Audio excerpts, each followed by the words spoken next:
I'm Brian Van. I'm here today with Charlie V from Pitbull Products. How you doing, Brian? I'm doing good, brother. I'm doing good. It's good to see you again, man. Good to see you. Pitbull Products, all right? You guys are doing a ton of stuff now. You've really expanded for sure over the years. You started in what year? 1994. 1994, and it's been a long journey, and you're famous for the motorcycle stand, no doubt about it. In my opinion, it's the best one on the market. You go to a track day, you go to a race meet, all over the paddock. Tons of people are trusting your stand to hold up their bike for good reason. It's the best. We do our best to try to get a quality product out there. Let's share a little bit of your history. I just find it interesting. You're probably going to start blushing because you did the other 4 takes. You hold a patent for the modern prosthetic hand, one of the patents, right? Well, it's just a different version of it. Sure. Yeah. One of. Yeah. Which is pretty impressive because it shows kind of your design abilities, right? And what was your former occupation? What did you do before you started this? Design mechanisms for the space station. 17 years or so. I was in the aerospace business. And you told me that just recently one of your final projects just finally just made it up to it, didn't it? 17 years off the drawing board, yeah, finally made it up there. That's pretty amazing. So I think it's good to share that with people because I believe a lot of people, they see something like a motorcycle stand like, oh, it's easy.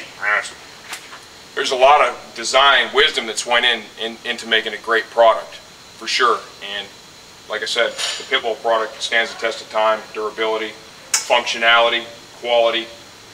Another very important point is, especially in today's day and age, this is an American-made product. Absolutely. Made in Huntsville, Alabama, by American workers. Yes, sir. And it's pretty close to being the only motorcycle stand that's built in the U.S. and in the sport bike industry anymore. So many of the products come from China.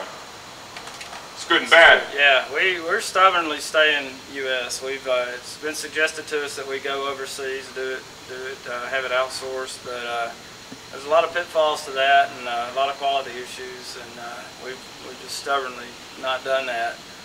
At the end of the day, it's kind of good to know that we employ people and they have kids and families and feed them and send them to school and live their lives here too. That's definitely not a bad thing. All right, let's take a quick tour of the shop.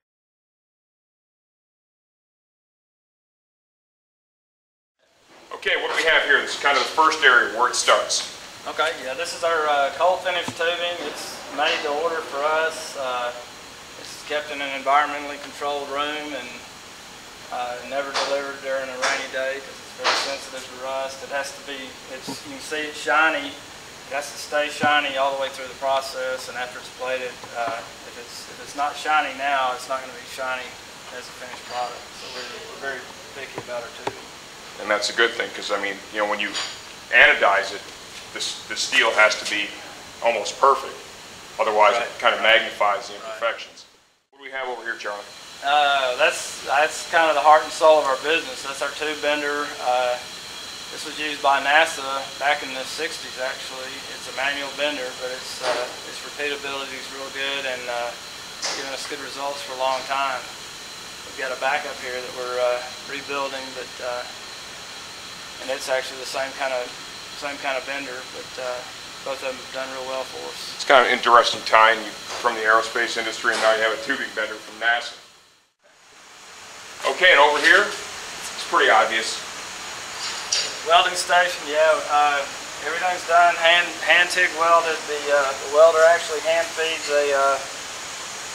a rod into the weld and holds the torch. Quite a bit of skill. I think one of our welders has been welding our product for about 15 years now. That's a long time. Yeah. And the welds are, I mean, it's like artwork too. These guys do a phenomenal job. And you kind of use, for the stands, you have a team of 2 people. One setup tacker? Yeah, you know, these 2 guys, there's 2 of them, and one of them starts in the jig and the other one finishes the stuff out of the jig, and they work as a team, and they've been doing it so long that it's amazing to watch them. And quality work too.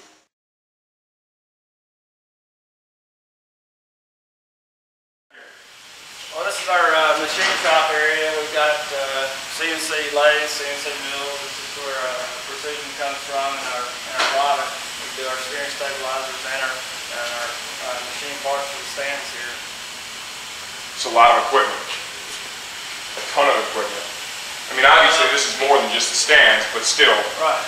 Yeah, you could always use more equipment, but we seem to have a good mix of what we need to get the job done. How many guys you got on staff now? I think 17 now. It's not bad. That's pretty solid for sure. One of the important things I think for people to understand too is kind of I think the stance that you've taken with the American manufacturing. There's not many people that have done that. Most people, they just want to look at the bottom line, and you even had offers from China for them to make your own product. Oh, yeah. They came to you. Oh yeah, absolutely. And well, we can show you how to make more money, and your decision was not going to happen. What's the point? I'd rather be here for a long time doing what we do, making a little money than making a big profit for a short time and fizzling out. There's a lot to be said for that, no doubt about it. Thanks for having us here today, Charlie. I really appreciate it, man. It's a great treat to come here and visit the facility. We appreciate it. I think a lot of people are going to enjoy this piece too. Good.